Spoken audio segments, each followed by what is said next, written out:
أنا بحب بنت الجيران من زمان، من وإحنا كنا صغيرين بنلعب في الشارع ونروح المدرسة سوا. بس مع الوقت كبرنا وكل واحد فينا راح في طريق. هي بقت ساكنة في فيلا كبيرة وبتروح الجامعة بعربية آخر موديل، وأنا بشتغل من بدري عشان أساعد أهلي وبرجع تعبان راكب ميكروباص. رغم فرق المستوى بينا لسه أصحاب زي الأول.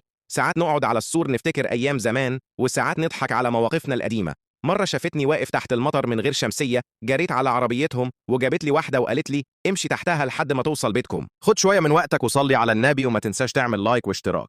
ولحد دلوقتي فاكر الدفى اللي حسيته وقتها. ومرة في الجامعة كنت واقف عند الكافتيريا ومعيش فلوس أشتري أكل، لقيتها جاية من ورايا ومدياني علبة عصير وبسكوت وقالت لي كل يا عم انت هتموت من الجوع. وضحكت. ومرة عزمتني على عيد ميلادها وسط الناس لابسين لبس غالي وأنا كنت محرج، لكنها فضلت جنبي طول الحفلة عشان تحسسني إني مش غريب.